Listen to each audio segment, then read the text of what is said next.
Bueno, antes de empezar con el tema de hoy, me gustaría que repasemos algunos conceptos fundamentales que ya hemos visto durante la materia, pero que es importante tener en claro para más o menos manejar todos el mismo idioma.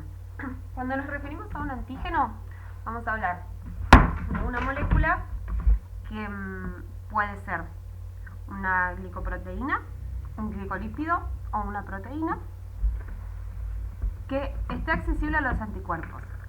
Para esto tiene que estar expresada en la membrana de un componente celular, que puede ser un eritrocito, una plaqueta o un leucocito en caso de que estemos pensando en componentes sanguíneos, o soluble, es decir, disuelto y que un anticuerpo se pueda pegar, ¿sí?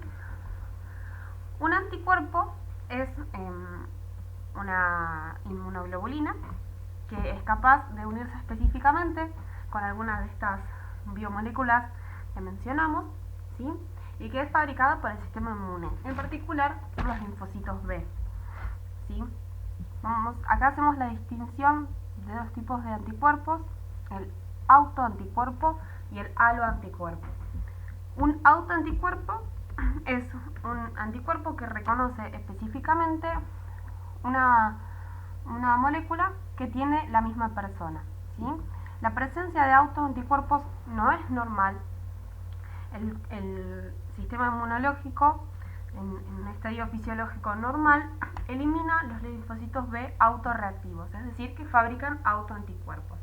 Cuando por algún motivo la tolerancia a antígenos propios disminuye, se pueden desarrollar autoanticuerpos.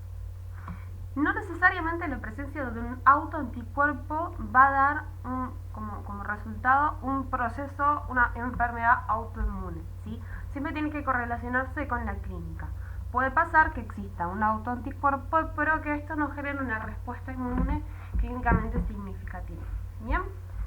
Y el otro tipo de anticuerpo que mencionamos es el haloanticuerpo, que tiene una especificidad por antígenos que pertenecen al pool de antígenos que tiene una especie, ¿sí? Pero que no son de la misma persona. Digamos, si yo por ejemplo soy del grupo 0, ¿sí?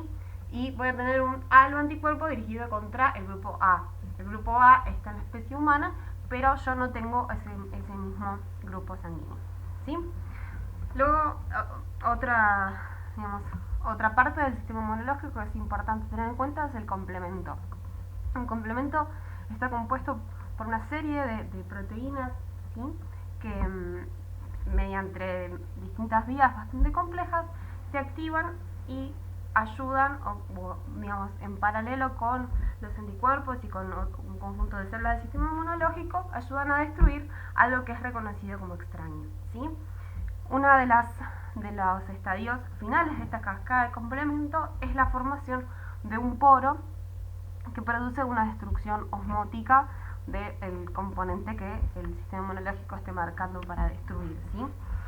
Y otra de las acciones que tiene complemento es ayudar también a fijar otros componentes del sistema inmunológico para que medien la destrucción de esto que está siendo reconocido como extraño y que debe eliminarse, ¿sí? Cuando en general alguno de los componentes sanguíneos está siendo marcado por anticuerpos para ser destruido, porque digamos, presenta por ejemplo un haloantígeno, ¿sí? Que es reconocido, puede estar unido también al complemento. En general, las moléculas de IgM tienden a fijar más el complemento, ¿sí? Entonces vamos a observar esta lisis osmótica cuando hay una respuesta inmune mediada por moléculas de tipo IgM. Entonces, en resumen de esto del complemento, cuando hablamos de lisis osmótica es en particular la formación de un complejo de ataque de membrana, se llama, que lo que hace es un poro a través de la membrana que por el cual pueden salir y entrar sustancias y, digamos, se destruye todo el equilibrio que mantenía el sistema intracelular de lo que sea que se esté destruyendo. Por ejemplo, en el caso de un glóbulo rojo, a través de ese poro empieza a salir la hemoglobina y todos los componentes intracelulares y se destruye la célula, ¿sí? Bueno, y cuando hablamos de mecanismos de acción del sistema inmune, ¿sí? Vamos a hablar de, en particular, por ejemplo, de los mecanismos de acción del sistema inmune adaptativo, humoral, que nos referimos a la acción, cuando median la acción de los anticuerpos, ¿sí? Y estos anticuerpos pueden producir aglutinación y precipitación, pueden producir neutralización de sustancias, pueden producir opsonización, que la opsonización implica que otras células del sistema inmunológico, como son los neutrófilos, como son los linfocitos, al reconocer este anticuerpo, ¿sí? Se dirijan y ayudan a la destrucción de aquello que esté siendo marcado u opsonizado por un anticuerpo.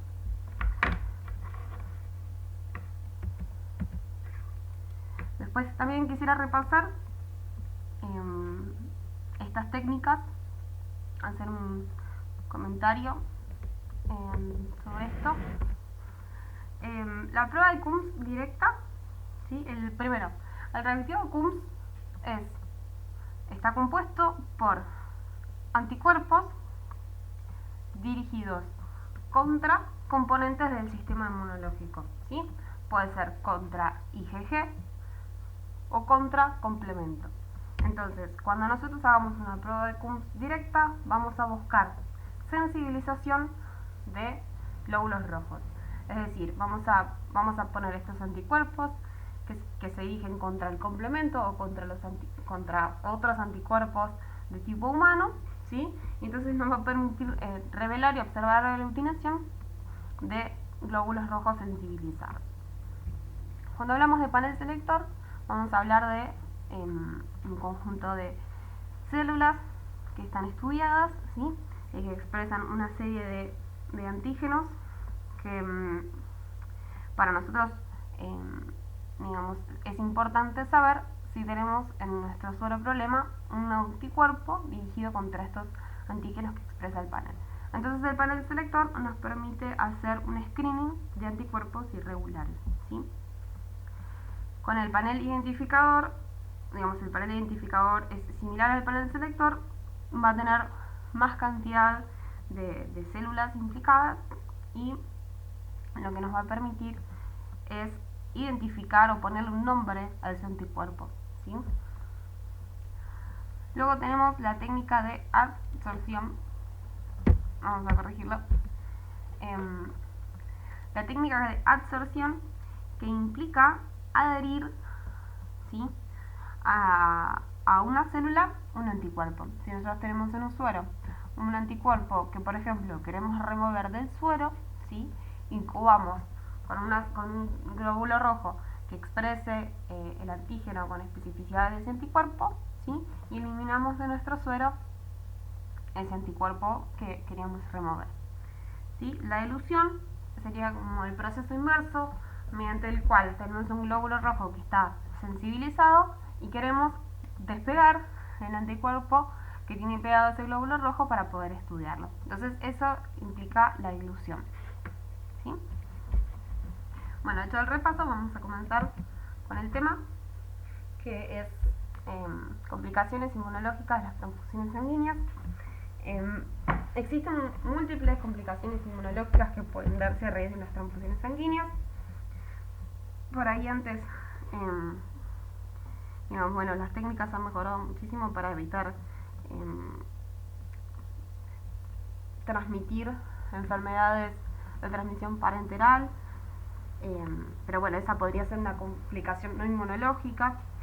También la presencia de contaminación bacteriana o de productos de degradación metabólica dentro de las unidades a transfundir puede implicar que, digamos, aparezcan reacciones adversas que no son de tipo inmunológico. Hay un montón, ¿sí? Hoy vamos a enfocarnos en las complicaciones inmunológicas, en general mediadas por anticuerpos o por complementos.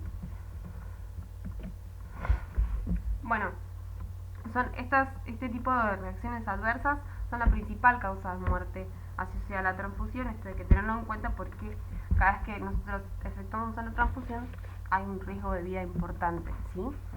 Y los primeros síntomas que aparecen en el paciente suelen ser inespecíficos. Entonces, si nosotros empezamos a observar algunos de los síntomas que ahora vamos a mencionar, lo primero que tenemos que hacer es sospechar que hay una situación de gravedad y detener la transfusión. Esto es lo más importante, detener la transfusión a la primera sospecha. Bueno, ¿qué signos y síntomas podemos observar que nos pueden llamar la atención? Fiebre, escalofríos, dolor, náuseas, vómitos, son todos estos síntomas inespecíficos, pero que nos pueden alertar.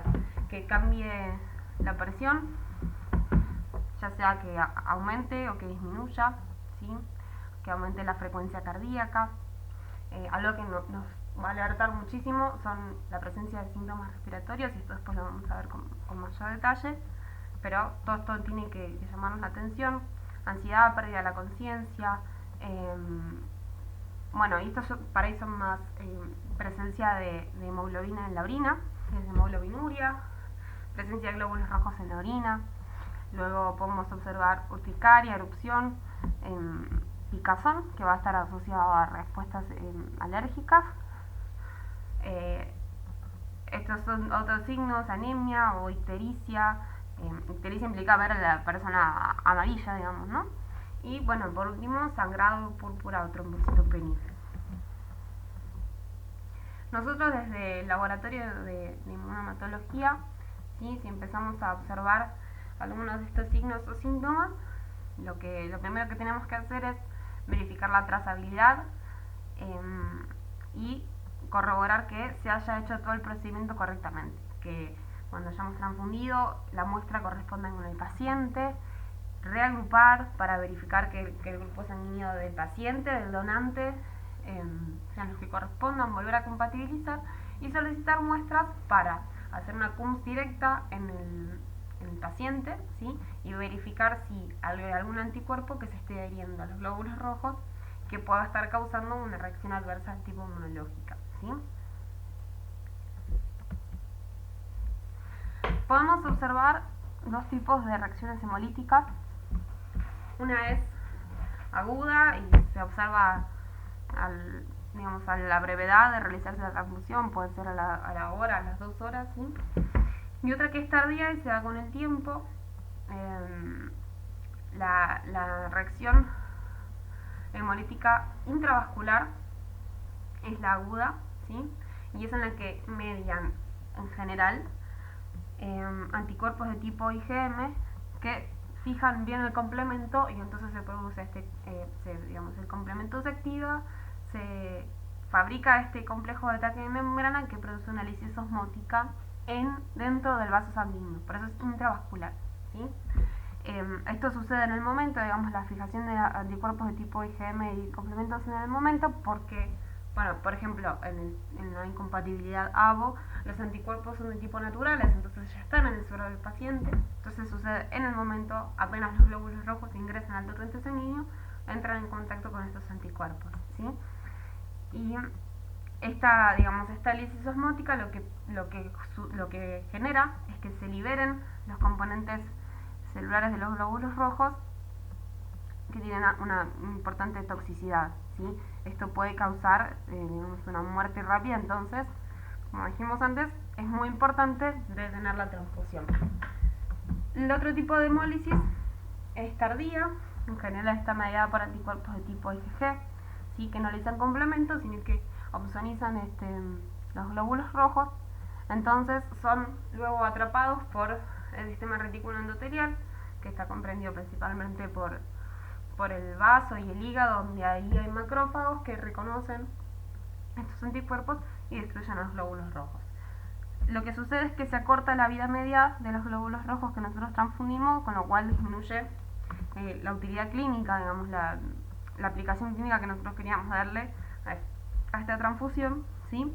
Y es tardía primero porque sucede de una forma ordenada en el sistema retículo endotelial, pero además porque muchas veces es necesario que estos anticuerpos se generen, ¿sí? Si la persona ya estaba inmunizada contra el antígeno para el cual va a desarrollar estos anticuerpos, la reacción es menos tardía, ¿no? Puede llegar a ser más grave porque una respuesta secundaria, cuando ya hay una inmunización previa, es más fuerte, ¿sí? Y si el contacto con este antígeno es inicial, la respuesta va a ser más leve, pero igual va a destruir estos glóbulos rojos, ¿sí? Bueno, una de las complicaciones que podemos observar y que puede darse de una transfusión sanguínea es la inmunización. Obviamente, para lo que hablábamos recién, de que se produzca una hemólisis a causa de una transfusión, el paciente tiene que haberse inmunizado o tiene que inmunizarse contra un aloantígeno, ¿sí? La inmunización implica esto, que el sistema inmune del paciente reconozca un aloantígeno y fabrique un aloanticuerpo específico. En particular, esto es muy importante evitarlo en pacientes que por su patología de base requieren transfusiones frecuentes. Suele pasar con pacientes oncológicos que requieren plaquetas, y es muy importante evitar la aloinmunización para que no suceda la refractariedad plaquetaria, ¿sí? Que de esto hablamos la otra clase. Y también es muy importante evitar la aloinmunización en mujeres en edad fértil, porque esto puede generarles después que generen anticuerpos específicos contra antígenos que expresen sus futuros bebés y que se produzca una enfermedad hemolítica feto-neonatal, ¿sí? Una enfermedad hemolítica puede ser o también que destruya plaquetas o neutrófilos. Bueno, otra complicación que podemos observar y que está altamente asociada con digamos, una muerte, con un alto riesgo de muerte, es el TRALI, ¿sí? Es la lesión pulmonar aguda producida por transfusión, y lo que se observa cuando sucede este cuadro es que hay un edema pulmonar. Por eso tenemos que prestar atención a los síntomas respiratorios que pueda tener un paciente. Este edema pulmonar se produce porque hay una reacción contra los leucocitos, ¿sí? Entonces, estos leucocitos se activan y se empiezan a acumular se empiezan a acumular a nivel de la microvasculatura del pulmón. Entonces, liberan citoquinas que aumentan la permeabilidad capilar. Además de generar inflamación, aumentan la permeabilidad capilar. Cuando aumenta la permeabilidad capilar, los líquidos empiezan a salir por esos vasos sanguíneos, o se extravasan y se empiezan a acumular en los sacos alveolares del pulmón. Entonces, al acumularse allí, el oxígeno obviamente no puede entrar y salir porque está lleno de líquido, y el paciente empieza a experimentar dificultades respiratorias. No existe un tratamiento específico una vez que sucede esto. Obviamente hay que detener la transfusión y evitar que se sigan pasando estos componentes que generan esta respuesta inmunológica, ¿sí? Y hay que darle al paciente tratamiento de soporte. Hay que incluir otra reacción adversa que no es inmunológica, pero que la quería mencionar para hacer el diagnóstico diferencial con TRALI, ¿sí? Que es la sobrecarga circulatoria asociada a transfusión, y que lo que sucede es una hipervolemia, ¿sí? Al transfundir al paciente se aumenta de forma excesiva el volumen sanguíneo, entonces el líquido empieza a extravasarse también por la microvasculatura del pulmón y se produce un edema, ¿sí? Pero no es una complicación inmunológica, y al administrar diuréticos se va el edema y es simple de resolver. Luego podemos ver una reacción alérgica, ¿sí? Y bueno, una reacción anafiláctica sería como el caso más grave. Puede haber eventualmente un shock anafiláctico. Y está causada por, en general, anticuerpos de tipo IgE, contra antígenos solubles presentes en el plasma del donante, ¿sí? Entonces, lo ideal siempre es